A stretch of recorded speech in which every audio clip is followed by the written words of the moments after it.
What's up, Roxstars? It's Rox with a little bit of talk about what's at the top of the blog, so let's get to it. We don't tread softly, but not flossy, The streets that taught me, but we're too bossy, All right, Roxstars, how y'all doing? How y'all living? Boy, it's been a busy day today. I got my internet switched over from Xfinity to this AT&T fiber, so hopefully that goes well. I had to go up to my office, hadn't been there in many, many moons, and my desk looked like a damn hurricane blew through it. I'm just like, so I've got to get that back in order. And now I am in my car and I am waiting. I'm sorry, the studio. And I am waiting till my nail appointment at 5:30. So I was like, hey, while I got a little time on my hands, why not give you guys the top of the blogs? Okay. Yeah, you guys, we got to make it do what it do. You know, I be on location, but I still gets it to you. How y'all living out there? We starting off with this Kandi, I'm sorry, not even SWV anymore. It's the Kandi/Rocky. I mean, it's not really even Kandi anymore. Yeah, I mean, I guess it is Kandi. KandiSpokeOnIt. Tamika and Tasha and Rocky. Look, we've been talking about this shit for four weeks. 4 weeks. We've been talking about it much longer, but once the show started, we found out the details and what the beef was, and literally we've been talking about this for 4 weeks, and I am just over it. I'm over it. I just am like, okay, I think we all pretty much believe Tamika, and we don't believe LaTasha and Rocky. I mean, that's really just the bottom line, y'all. Now let me back up. First, let's talk about Kandi and the speak on it.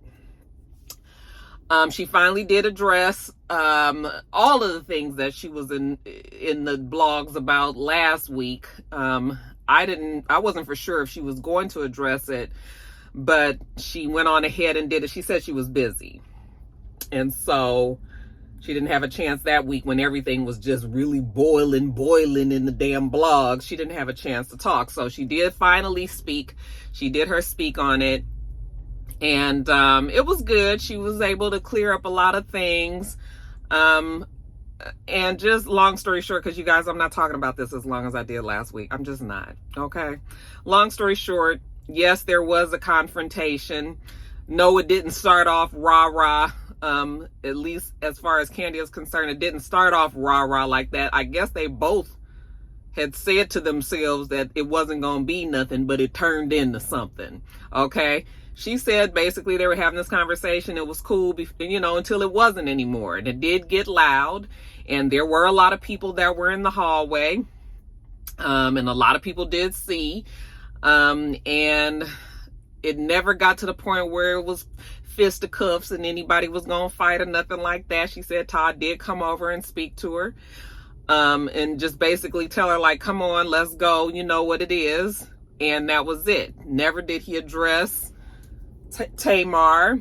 He did not threaten her, and whatever, as far as the Burruss Tucker people are concerned, how Tamar took it is just her imagination. And I'm inclined to go along with Kandi's explanation. I mean, it's pretty close to what Tamar was saying. The only difference was Tamar was making it seem like she was like, oh no, girl, I don't want no smoke. It's all good. Like, why are you yelling at me? And that wasn't, which I never thought anyway, because we know Tamar, she looked like she gonna match the energy and probably outdo the energy that's thrown her way. So, yeah, I believe Kandi. I believe her. Todd did also speak and said that he did already know JR. That is Tamar's man's name. Apparently, he had seen him around Atlanta already. And so he just kind of knew who he was, didn't know him like that, but just knew who he was, didn't know he was with Tamar at the time though. But, went over there, dapped him up or whatever. And then they had a quick conversation about what was going on. It never at any point was he getting checked by by I have the HD on my phone, and I just keep on looking at this like, oh, you look a little off. I don't have my lashes on, which is like the problem, because with this curly hair, I feel like I have to have lashes. And Jada's out of town, and I just, when they start falling off and shit, I can't help but pick them off. Like, my lashes have to stay full in order for them to look right. But anyway, that's neither here nor there. But yeah, I'm looking in this phone, this thing, and I'm just like, girl, you look a little different. Anyway, yeah, he said never was he checked. They had a cool, calm conversation. Todd said he was chill, so was Todd, matching the energy again. And then, they both decided to go over there and get their women, and let's just squash this and go. Okay. So, Tamar 20 on 10, the whole situation of saying that Todd is an abuser.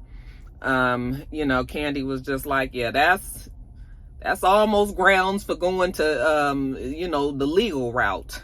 Maybe I might have to do something about that. I don't think Todd abuses Kandi. I just don't. I think Todd is a cool guy, and, if you like him, you do, and if you don't, then you don't. But all of the stuff that Kandi said, I could very much believe. She also spoke on her situation with LaTasha, that we've all heard 100,000 times. They don't get along. They ain't never really seen it for each other. And at this point, I don't even know if either one of them know why. I mean, it's been so much stuff. I mean, I should say they don't know where it began, because it's just been shit on top of shit that's happened over the years and all of that. You know how life goes. But, Kandi was just speaking on LaTasha's, on one of her interviews where she was teasing Kandi, talking about her voice. And let me just say this. Now, we all tease Kandi.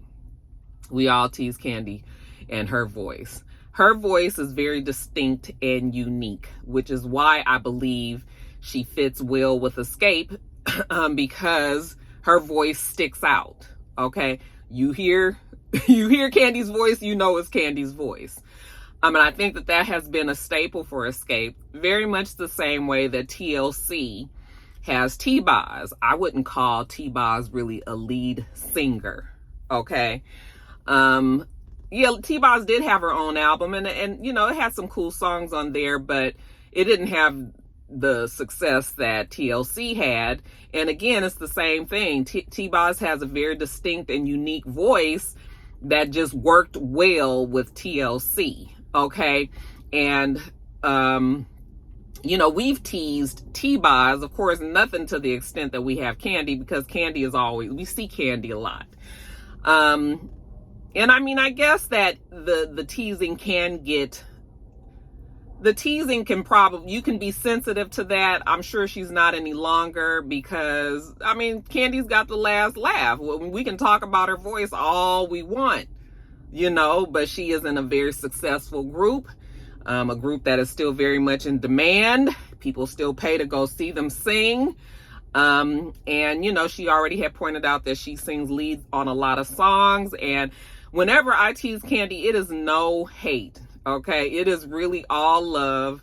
And I feel like the stuff that I have said about, like, my whole thing is whatever I say about Kandi, I'm not uncomfortable with her seeing it. Yeah, it's a little weird.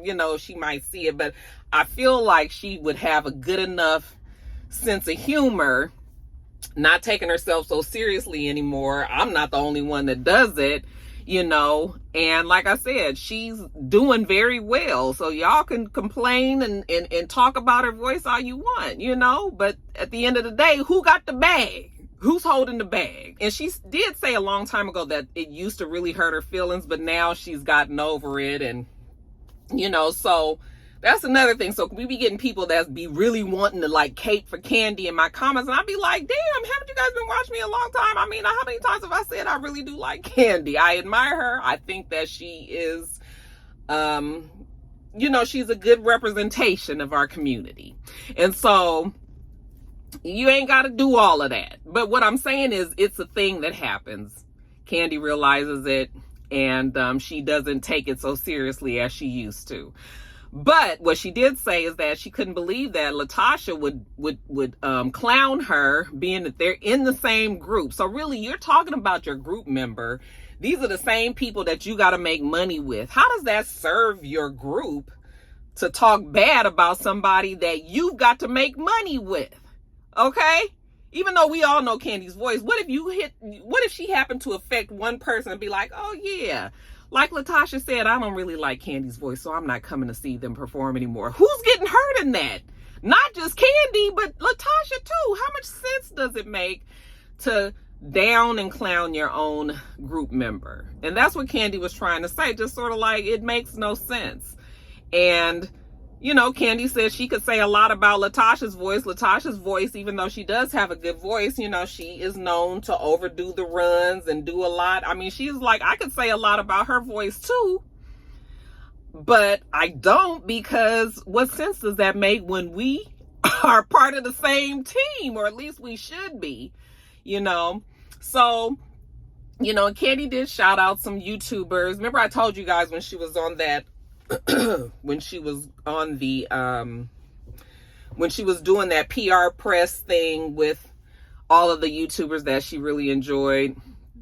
You know, I think Kandi is just a cool person who is handling her business, doing it big, and people just, for whatever reason, well, I think that Kandi probably has more fans than not, but yeah, it's just been, y'all, I'm telling you that this whole thing has just been too much. But let me wrap up Kandi's part, because I really want to talk more about Tamika and LaTasha's beef. Now, you know, Tamika told us on that very first episode that LaTasha and Rocky stole $30,000 from her. First, we didn't know how it went down, but as the weeks have gone on, we now know that Tiny's mother had signed them up for this royalty paying company. I don't know the name of it. That doesn't even really matter.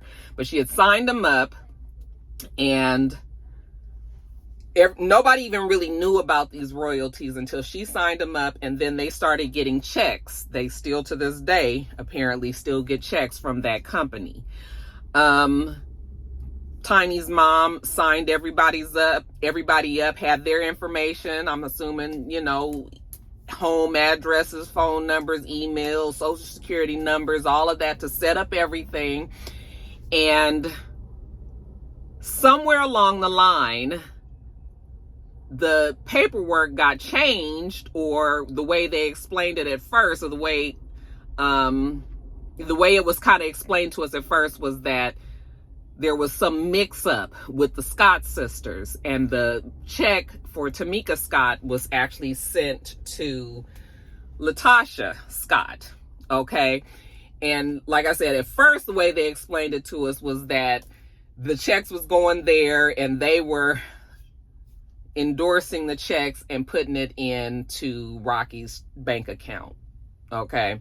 And that it had happened a number of times, and I guess equaled up to somewhere around $30,000. And of course, Rocky and LaTasha have both denied this. LaTasha is claiming that Tamika won't even speak to her in person, or won't speak to her on the phone, but wants to go onto the show to blast all this. And I was just like, the way you act on the show, you don't even want to talk to her on the show. So I can just imagine you probably ignoring her when she tried to reach out to you. Now, granted, this whole $30,000 thing happened 10 years ago. So it's been a long time. But you know, motherfucker don't forget about $30,000 missing out their damn pocket. And so all you need is to get mad enough, and you know, somebody get to acting brand new, and then you got to remind them of some old shit that they did. And that's kind of what happened with Tamika. She brought it up, and now we've got, like I said, the Bivens Scott family have been denying. I spoke a little bit about Rocky's interview with Tasha K, where Tasha K didn't even really speak much, because she let him sit there and make an ass of himself talking and talking and talking and talking and talking. You know how people just talk too much when it feels like they're lying, or I think they feel like you're about to come up with a rebuttal to the shit that they're saying, so they just keep on talking. That was what Rocky was doing. He denied the money, and even in the conversation, he was switching it up. You know, then they did get the money, but they accidentally sent it to LaTasha. Tasha was the one that was writing the music, and so Tamika knew that money was supposed to go to Tasha anyway. But I thought you said you guys didn't even do it, you know. And so, on top of a whole bunch of other shit that I don't have the time to talk about, you guys just go watch Tasha K's video, the interview with him. He just really, I'm just like, I don't know what Tasha sees when she sees her husband saying the things that he says and doing the things that he does. I don't know. It's just sort of like, what could she be going through? Now, Tasha K was more concerned about the mistress. Remember, I've been asking you guys about the mistress? Well, she had also talked to the mistress and had her on her show. And so, while Rocky kept on wanting to swing it back around to escape and they issues with Kandi, and it's just sort of like, you might as well stop that. You know, him talking about Kandi and how Todd was supposed to be sucking some transgendered person's dick, and LaTasha, Tamika, and some things that she had done. I was just like, first of all, what does that have to do with the price of tea in China? It ain't got nothing to do with nothing. He really tried to reroute that conversation. Oh, Tasha, you know, I can't really tell you right now, you know, but you know, I fucks with you. You know, I really do like you. So, you know, we'll talk, you know, we'll talk. Well, why can't we talk now? And supposedly there's this big investigation and the feds is involved and all of this and all of that. And I was just like, I mean, I guess it could be true, but baby, that sound like what the young people say, cap. Nigga, you was lying. And I was so embarrassed for, you know when people be lying, you just be like, ugh. I was embarrassed for LaTasha, because what do you see? He would have been better off saying, you know what? Because he did admit to possibly cheating in the past. They've been together almost 30 years, he said. But he would have done better at this point with all of the shit that the girl had done already told Tasha K. He'd have done better just being like, yeah, we had a rough patch, and yeah, I did do some things. I messed up, and, you know, we working on our marriage. We're going to stay together. That would stall all this. But to keep lying when it's just like, baby, we know you lying. Like, how long you gonna put up with this facade? You know, that's the part. But anyway, so they've been doing interviews. LaTasha just recently was on the Fox Soul's show with Lisa Ray and all of them. And, you know, Tasha tries to make it seem like she's really trying to understand what her sister is going through. It's not even about the $30,000. It's more so about we family and, you know, just talk to me. But like I said, you don't see, the girl won't even talk to her on the show. Okay?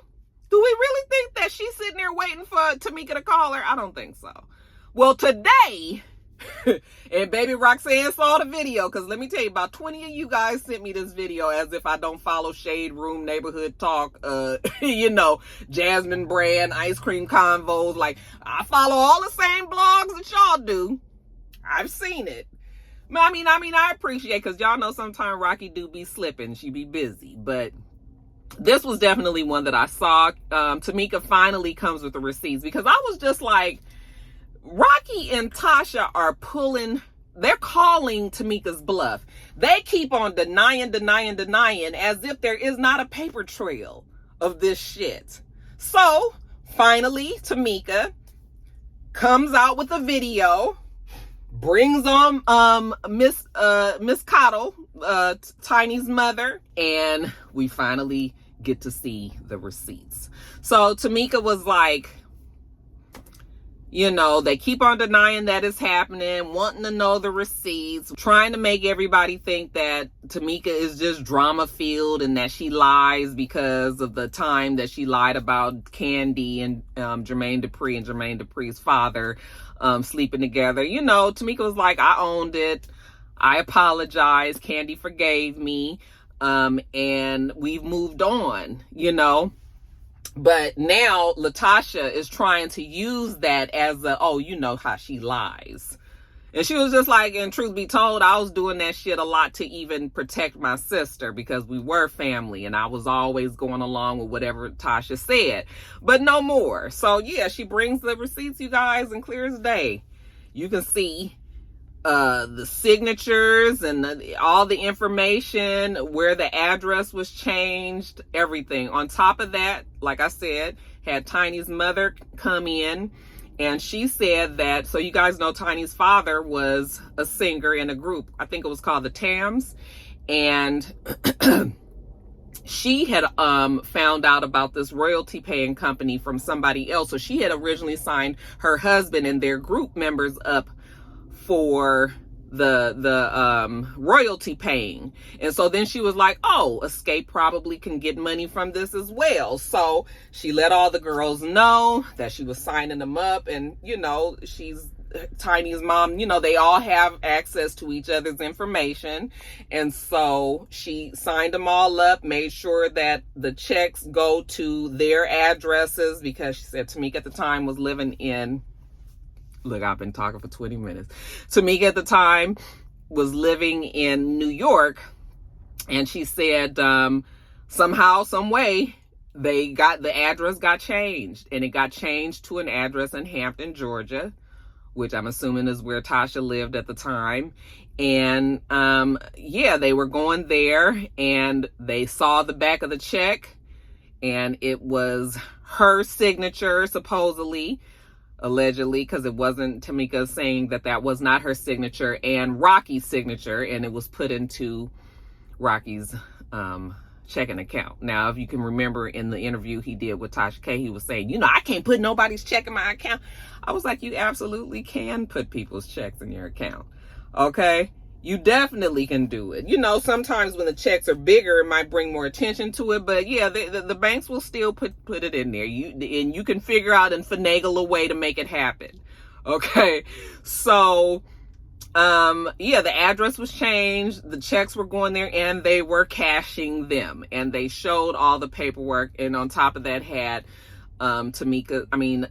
Tiny's mother there to confirm everything. And you know, Tiny's mom was just like, I love all you girls, like I wouldn't lie on anybody. And I was just like, yeah, well, we don't think that anybody is lying when it comes to y'all anyway. I almost feel like maybe LaTasha don't even know all of the dirt that her husband does. It almost feels like she might be finding out about a lot of this shit the same time that we are, but is a classic ride or die, I'm a ride for my husband no matter what kind of person, you know? Because it's just sort of like, now we come with the receipts, now what? You know? And you want her to talk to you, but can she talk to you without your husband's influence completely always weighing on you and over your shoulder? And like, can you guys even have a real conversation? Because Rocky is there, and he totally seems like a Monique husband with Sydney Hicks type. Yes, I can very much believe that he would have those same traits. You guys, the story is just, it continues to go on, you know, and it's real sad because these girls all grew up together and should really be more like a family. I mean, I guess they probably are like family, but just a family that's toxic and don't get along, you know? But you got two blood sisters who I'm sure love each other in their whatever way that they do, but, you know, you hate to see this kind of shit get blown up so big that it's like hard to recover from and to return from. I mean, their family could be damaged for a long, long time.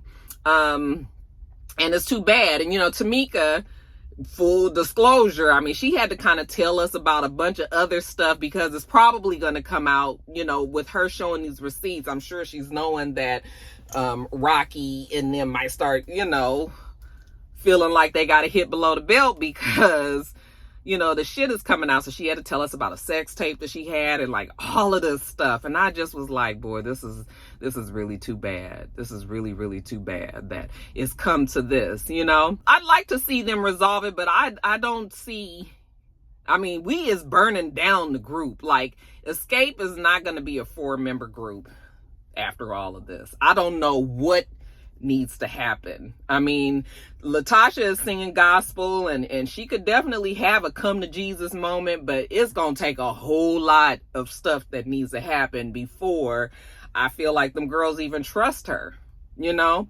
And yeah, it's too bad. It's really, really too bad. But ain't nobody got time to be trying to work shit out and being with a group member that you don't trust. You're not sure if they're going to stab you in the back. You're not sure if they're going to steal from you. Like, why the fuck I'm stealing from you? And your sister too? Yeah, so a mess. Child, it is a mess, and it continues to be a mess. And, you know, I said I wasn't going to talk that long about it. It's just so much to unpack. And probably as I'm doing this video now, LaTasha probably has responded, or Rocky or somebody. But that's where we are with it now. I'm going to move on because I've talked about this a long time and I got a damn nail appointment in 45 minutes. So let me finish this up. Y'all let me know what you think about it. Have you seen the video that Tamika did? Did you see the speak on it that Kandi did? Did you see all of the shit that everybody's been doing interviews? LaTasha with the Queens of Soul. I mean, not the Queens of, what is it? With, you know, Lisa Ray and Vivica Fox and Claudia and Selena. If you guys seen any of the stuff, y'all just in the box below, okay? Let me move on. Tread softly, but not flossy, the streets that taught me, I'm just trying to get my nigga. All right, you guys, next story up, actually. I didn't want this to be my first story because YouTube has been so strange about some of these stories, but this story is yet another story about a school shooting, this time in Nashville, Tennessee, at a private school that goes from, I think, like preschool age up to 6th grade. It's called the Covenants Church School. They had a school shooting a few days ago. 28-year-old woman, Audrey Hale, is the woman that they caught and ultimately killed as she, you know, slowly and methodically shot her way into this school and killed 6 people. Those 6 people are 9-year-old William Kinney, 9 years old Evelyn Dykehouse, 9-year-old Haley Scruggs, 61-year-old Cynthia Peak, 60-year-old Catherine Kuntz, and 61-year-old Mike Hill. Hale went into the school. We saw the video. They released the surveillance videos from the area of her driving onto the campus, shooting her way in the door because they did have like security type doors. She shot her way in.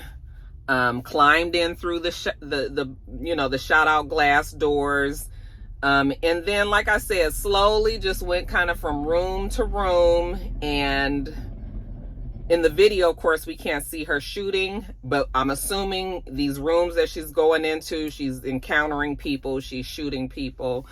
And yeah, they said that she went upstairs, and I guess from the very first fired the very first shots from she had 2 assault rifles and a handgun. From the very first shot, somebody called 911, and within 14 minutes, I believe they said, the police were there. They had already gotten into the school, went up to the 2nd floor, located the gunman, and shot and killed her. Okay, so a very different reaction than what Uvalde police had. I mean, it's clear that the Uvalde police were so unprepared, and that these police were not going to be made an example out of. So they made it happen quite quickly, and probably kept more people from getting killed. But even 6 people, you guys, is just a travesty. It's awful. These 3 9-year-old kids, I mean, everybody dying, of course, but I mean, innocent kids that don't know what to do and definitely cannot protect themselves. And even the adults, like, you go to work, you there to teach these kids, the kids are there to learn, and you know, you have to deal with possibly getting killed that day. There's 3 little kids that will not go home to their families, and I can't even imagine how difficult life would become if my kids were killed, you know, in that way. I don't know how people recover from stuff like that, so violently, and just feeling like, damn, you weren't there to protect your kids and all of that. I mean, we've had these conversations so many times. I don't even know what else to say about it. The government is not doing anything to change the gun laws. I don't even know at this point what the gun laws need to be, child. I don't even know. There's so many guns in rotation in the United States that it's one of them situations that's just got so out of hand, don't nobody know what the hell to do about it. Now, they're saying that Audrey Hale was a transgendered woman. I don't know that for sure. That's what I have heard. And I did not research that. So it could very much be true. And if it is true, then there you go. Okay. That doesn't make really any difference. I mean, we've got a person, a human being going in there and killing people. Don't give a damn what they was. Okay. But I guess because originally they were saying not many women, you know, usually shoot and kill in this manner. So that's the reason why that has come up. But anyway, they said that Audrey Hale did attend the school at some point. We're not sure exactly when. And Audrey actually had reached out to a former, I think, high school basketball team player she was on the team with. They were closer and when they were younger, but as adults, they were not close. But she actually reached out to this girl. Did I get the girl's name? I don't think I did. But anyway, reached out to her old classmate and said that, you know, she's about to end it all.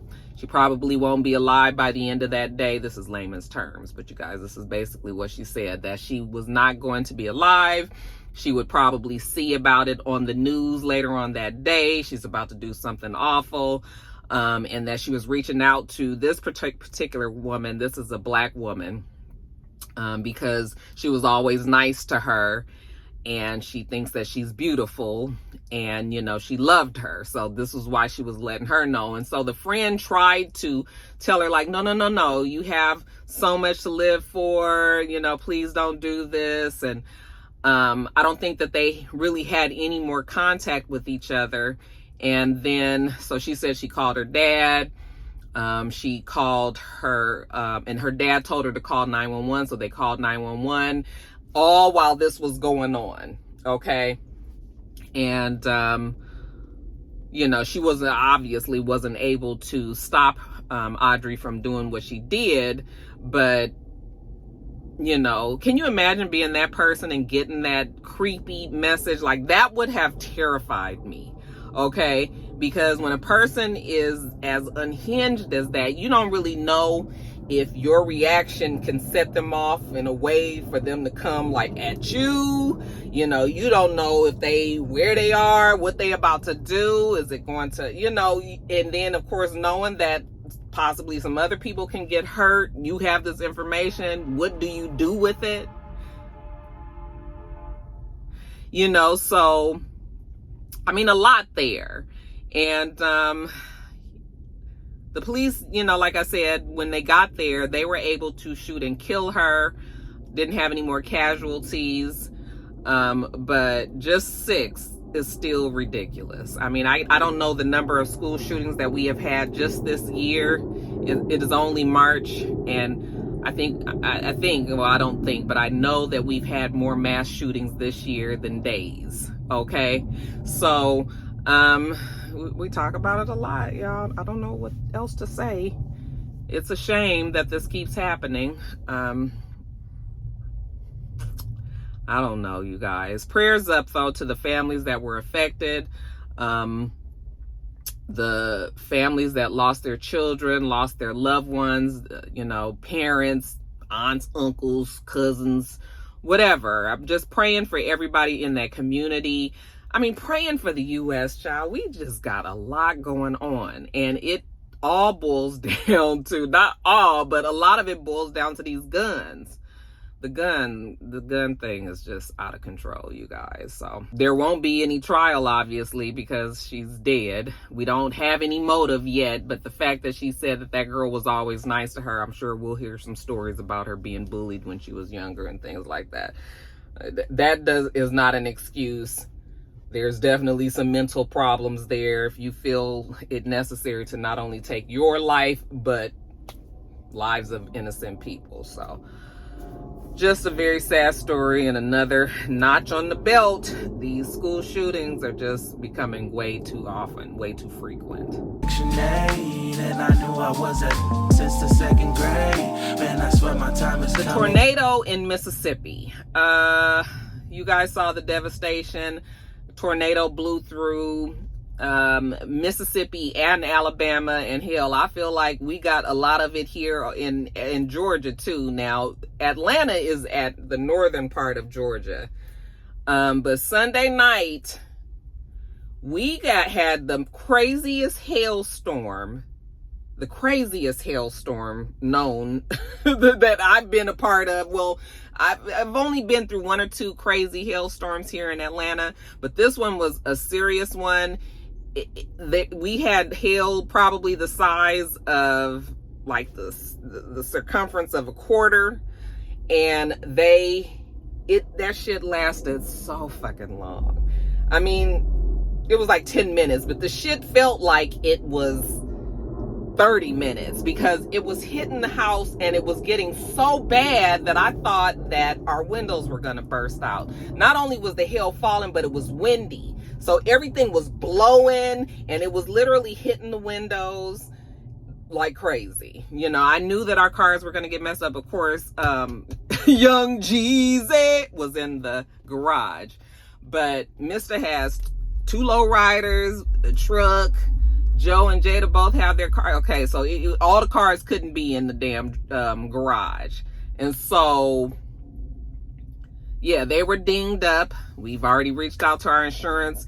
Our roof is leaking. We've already reached out to the insurance. Like, we is taking care of it for sure. But that, I'm sure, was on a very low scale. Like I said, we get the edges of it or whatever up here in Georgia. But in Alabama and Mississippi especially, the devastation has been awful. 170 miles per hour storm system that ultimately has killed 26 people throughout that state. Throughout those two states. But in Mississippi, Rolling Fork, there is a city called Rolling Fork in Mississippi that they say is completely leveled. Like, the city is wiped away. All of the buildings, for the most part, demolished from the high winds.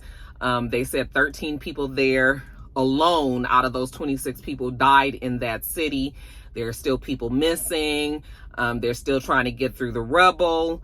And whole city just devastated. I already know that Mississippi struggles when it comes to finances sometimes. And so just trying to get the relief and the recovery efforts for the state, we a little worried about that. They did declare an emergency, and, the governor and the mayors and everybody there are trying to work with the federal government and FEMA to do whatever they can. But in the until we get all that shit situated, it's just a flattened out city. I mean, Mississippi, Alabama, Louisiana, like, they have been getting, in Florida, they have been getting hit so hard these last few years. I'm sure that it makes people wonder whether or not they should even still be staying there. Well, the Rolling Fork area, they gotta move. Now people are trying to decide if they're going to rebuild there, but it ain't nothing they can't do right now unless they get a trailer and move onto the property or whatever. But other than that, you know, they can't even really stay there at this point. And it's just so sad, you guys, so sad. There were other cities in both Mississippi and Alabama that had a lot of devastation as well. But this Rolling Fork city, Eldridge Walker, he's the mayor, he said the city is gone. And I can't even imagine what that even looks like, what that even feels like to know that your whole damn city is gone. Now, the city is small, less than 2,000 people. They said that there's a high school there that they're, you know, scrambling now to try to make sure that these kids still have a prom, still have a graduation. You know, they've got to get them re-enrolled somewhere. And it's just so sad, you guys. If I have any rock stars that are out there that have family or friends, loved ones that have been affected, you know, our hearts and our prayers go out to you guys. And I just hope everybody hold their head up and, you know, we can get through yet another natural disaster here. They're starting to be so regular. Hopefully those people there will be able to rebuild and get back on their feet. Cause I'm never late. Came from broken homes and broken dreams to getting paid. Dollar bill. Listen close, this is not a drill. Cause hungry trying to get a meal. I've been in light, who gon' pay a bill? I've been in